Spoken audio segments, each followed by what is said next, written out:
ओम शांति। दुर्गा माँ, संतोषी माँ, पार्वती माँ, काली माँ, लक्ष्मी, सरस्वती, चारों तरफ देवियों का आह्वान, जागरण, व्रत, पवित्र जीवन, माहौल ही सात्विकता का है।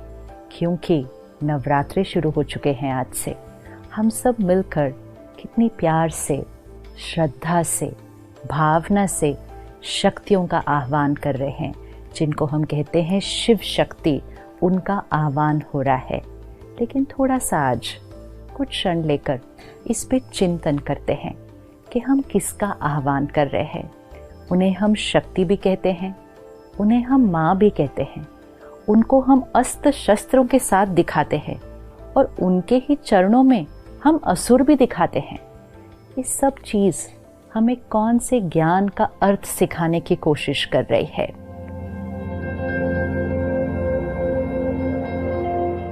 देवी का चित्र और चरणों में असुर। तो क्या वो देवियां हिंसा करती थी? क्या उन्होंने असुरों की हिंसा की थी, या इसके पीछे कुछ भाव है? और जो शक्ति का आह्वान कर रहे हैं, कौन सी और कहाँ से उन शक्तियों को बुला रहे हैं? थोड़ा सा सोचते हैं। डिविनिटी, प्योरिटी, ये आत्मा का ओरिजिनल गुण है जो आज हम भूल चुके हैं।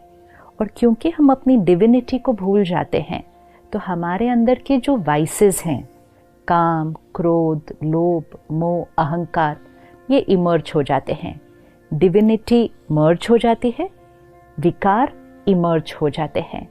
अब अगर किसी को इसको सिंबॉलिकली दिखाना है कि डिविनिटी ने वाइसेस के ऊपर ओवर पावर किया, प्योरिटी ने ईगो के ऊपर ओवर पावर किया, इसको पिक्टोरियली रिप्रेजेंट करो, इसको सिंबॉलिकली रिप्रेजेंट करो। तो विकारों को हम कैसे दिखाएंगे? जैसे कहीं दिखाना होता है कि स्मोकिंग इज नॉट अलाउड, कहीं दिखाना है कि डेंजर है, तो हम क्या करते हैं? वो स्कल ड्रॉ करते हैं, उस पर क्रॉस लगाते हैं। तो कोई एक्चुअल स्कल थोड़ी है, लेकिन सिंबॉलिक है कि ये डेंजर है। तो वो जो वाइसेस, वो जो असुर चरणों के नीचे दिखाए हुए हैं, वो कोई असुर नहीं है फिजिकल, वो हमारे अंदर की आसुरी वृत्ति, विच मीन्स हमारे अंदर की नेगेटिविटीज़, हमारे अंदर की रॉन्ग हैबिट्स, हमारे अंदर की वीकनेसेस, हमारे अंदर के विकार, jealousy, hatred, hurt, rejection, manipulation, control, domination, the list is long. लेकिन क्योंकि हमने ध्यान नहीं रखा, हमने अपने अंदर के असुरों को जागृत करके रखा हुआ है। अब वो दिन आया है कि हमें अपने अंदर की डिविनिटी को इन्वोक करना है। और जैसे जैसे डिविनिटी इन्वोक होती जाएगी, मतलब डिविनिटी इमर्ज होगी, तो वाइसेस अपने आप मर्ज होंगे। वाइसेस इमर्ज होते हैं तो डिविनिटी अपने आप मर्ज हो जाती है, क्योंकि at one point of time एक ही क्वालिटी का संस्कार जागृत हो सकता है। तो देवियों का आह्वान करना मतलब इन्वोकिंग द डिविनिटी। तो देवी वहाँ ऊपर से आह्वान नहीं करना है, अंदर से डिविनिटी का आह्वान करना है। क्योंकि हर आत्मा के अंदर डिविनिटी भी है और हर आत्मा के अंदर वीकनेस भी है। तो वो जो दिव्यता है, जिसको आज हम प्यार से याद कर रहे हैं, बुला रहे हैं, वो भी हमारे अंदर ही है। और वो जो असुर जो हम पैरों के नीचे दिखा रहे हैं, वो भी हमारे अंदर ही है। नहीं तो देवी, जिनके लिए हम कहते हैं 16 कला संपूर्ण, मर्यादा पुरुषोत्तम, अहिंसा परमो धर्म, जिनका अहिंसा धर्म था, उनको हम हिंसा करते हुए कैसे दिखा सकते हैं? और क्या देवियां अष्टभुजाओं के साथ पैदा हुई थी?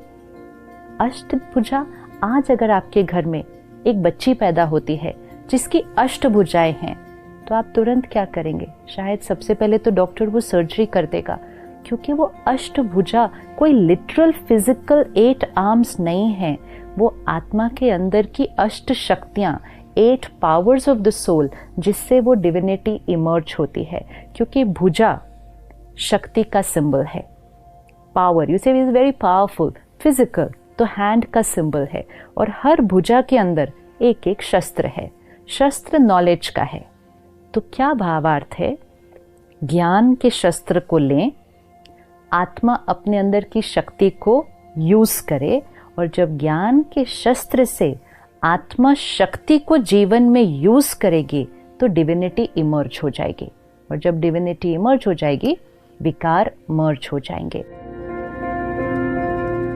तो अष्टभुजाधारी अर्थात अष्ट शक्तियों वाली डिवाइन आत्मा, तो आज अपने साथ पुरुषार्थ करते हैं कि मुझ आत्मा की वो जो अष्ट शक्तियां हैं, सहन करने की शक्ति, सामना करने की शक्ति, परखने की शक्ति, निर्णय लेने की शक्ति, सहयोग देने की शक्ति, बहुत सारी शक्तियां हैं। और आज हम बहुत इजीली कह देते हैं मेरे अंदर तो शक्ति ही नहीं है, मेरे से तो सहन ही नहीं होता, मैं नहीं सबके साथ एडजस्ट कर सकती, और एडजस्ट करूँ तो कितना करूँ, मैं ही सबका एडजस्ट करूँ, मैं ही ये हमने कहते कहते क्या कर दिया, अपने अंदर की शक्तियों को कम कर दिया। तो ये 9 दिन शक्तियों का आह्वान करना है। और शक्तियों का आह्वान करने के लिए हम क्या करते हैं? सबसे पहले जागरण करते हैं। अब सोचने की बात है, देवियों को याद करना है, उनकी महिमा करनी है, दिन में क्यों नहीं कर सकते हैं? रात को जाग कर क्या करने की जरूरत है? क्या दिन में करने से हम देवी की महिमा नहीं कर सकते हैं? लेकिन जागरण मतलब अज्ञान की नींद से जागरण।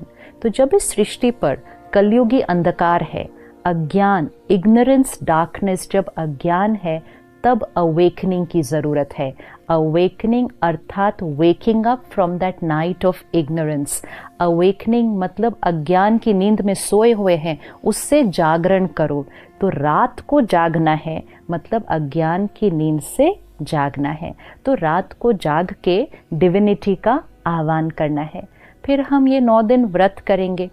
अब क्या व्रत सिर्फ खाने पीने की चीज़ों का करना है? व्रत मतलब प्लेज, वाव लेना कि मुझ आत्मा ने ये करना है। लेकिन अब हम इस 9 दिनों में व्रत को थोड़ा और गहराई से लेते हैं कि सिर्फ खाने पीने का नहीं, साथ साथ व्रत लेते हैं कि हम 9 दिन गुस्सा नहीं करेंगे, हम शांत रहेंगे, हम 9 दिन पर चिंतन नहीं करेंगे, किसी के बारे में कोई गलत बात यहाँ से वहाँ फैलाएंगे नहीं, हम 9 दिन सुबह जल्दी उठकर ध्यान करेंगे, मेडिटेशन करेंगे, हम 9 दिन कोई गलत चीज़ न खाएंगे न पिएंगे। व्रत तो बहुत सारे हैं करने के लिए, लेकिन व्रत लेना है क्योंकि व्रत करने से आत्मा की शक्ति बढ़ती है। Because we start living a life of discipline and discipline increases will power. तो एक हम जागरण करते हैं, दूसरा हम व्रत करते हैं, तीसरा सात्विक अन्न। 9 दिन प्याज लहसुन के बिना सात्विक भोजन बनाया जाता है। डिविनिटी एंड सात्विकता गोज टुगेदर। इसका मतलब अगर तामसिक भोजन खाएंगे तो डिविनिटी इमर्ज नहीं हो सकती है। तो सात्विक भोजन मतलब वेजिटेरियन विदाउट अनियन गार्लिक, लेकिन साथ साथ परमात्मा की याद में बना हुआ, बड़े सात्विक मन से बनाया हुआ खाना, सात्विक तरीके से कमाया हुआ धन पहले घर में आए, फिर सात्विक अन्न बने और सात्विक मन की स्थिति में बने, तब वो प्रसाद बनता है। तो सात्विक अन्न जब खाना शुरू कर ही रहे हैं तो साथ साथ ये भी सोच लीजिए कि सिर्फ 9 दिन क्यों? क्या डिवाइन लाइफ सिर्फ 9 दिन चाहिए? त्योहार आते हैं हमें जीवन जीने का तरीका सिखाने के लिए कि जो चीज़ हम 9 दिन करेंगे वो हम जीवन भर भी कर सकते हैं। लेकिन इस 9 दिन में ध्यान रखना कि प्रतिज्ञा सिर्फ यहाँ से नहीं करनी। कभी कभी मन में चलता रहता है, आज 5वां दिन हो गया, आज 6ठा दिन हो गया, कब ये 9 दिन पूरे होंगे, सब कर रहे हैं इसलिए मुझे भी करना पड़ता है। मजबूरी से नहीं, मजबूरी से आत्मा की ताकत कभी नहीं बढ़ेगी। प्रतिज्ञा से करना है कि जीवन में सात्विकता। फिर 9 दिन दिया जलाया जाता है। तो मिट्टी का दिया और वो लौ, इसका क्या सिग्निफिकेंस है कि मिट्टी का जो बॉडी शरीर का प्रतीक है और जो लौ है वो आत्मा का प्रतीक है। तो 9 दिन दिया ज़रूर चलना चाहिए। तो जब मैं आत्मा हूँ, सोल कॉन्शियसनेस, ये जब इमर्ज होगी तो वो लौ जलती रहेगी, रोशनी उसकी चारों तरफ फैलेगी। एंड मोस्ट इम्पोर्टेंट, हम अपने जीवन में चाहिए से दिया की तरफ शिफ्ट हो जाएंगे। दिया जलता रहे तो जीवन शुभ होता है। कौन सा दिया जलता रहे? प्यार दिया, सम्मान दिया, सहयोग दिया, सबको दिया और हमेशा दिया, ये दिया जलेगा तो जीवन शुभ रहेगा।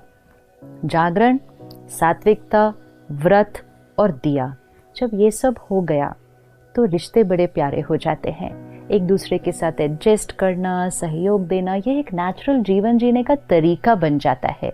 तो वो जो रिश्तों में एडजस्टमेंट और उस एडजस्टमेंट से जो हार्मनी क्रिएट होती है, उसी का यादगार हम रास और गरबा करते हैं। रास को देखो, गरबा को देखो, कितना सुंदर डांस फॉर्म है। सभी के हाथ में 2-2 डंडे हैं। अब अगर एक के डंडे को देखकर दूसरे ने डंडा मारा और बहुत हार्मनी से चले तो वो एक ब्यूटीफुल फॉर्म ऑफ डांस हो जाता है। अगर अपना ही डंडा मारते गए तो वो ही डांस एक युद्ध का मैदान बन जाता है। ये वो लोग हैं जिनके साथ हम रहते हैं, जिनके साथ हम काम करते हैं।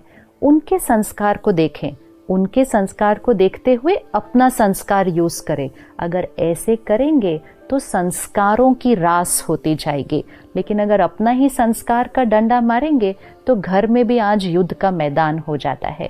तो परमात्मा कहते हैं कि जो आत्मा जागरण करती है अपने विकारों से, व्रत लेती है जीवन में, और उसके जीवन में सात्विकता आती है और सोल कॉन्शियसनेस उसके लिए जो नेचुरल होता है, वो औरों के साथ संस्कारों की रास करती है। तो अगले 8 दिन हम सब रोज मिलेंगे और सिर्फ देवियों का आह्वान नहीं करेंगे, अपने अंदर की उस दैवी शक्ति का आह्वान करेंगे। हर रोज हम आत्मा की एक एक शक्ति को लेंगे कि उस शक्ति को कैसे मुझे अपनी लाइफ में लाना है, कैसे उसको इमर्ज करना है, कैसे उसको प्रैक्टिकल लाइफ में यूज करना है, और साथ साथ वो शक्ति कौन सी देवी का प्रतीक है और वो देवी हमें क्या सिखा रही है। तो अगले 8 दिन हम सब मिलकर सही मायने में नवरात्रि मनाएंगे। ओम शांति।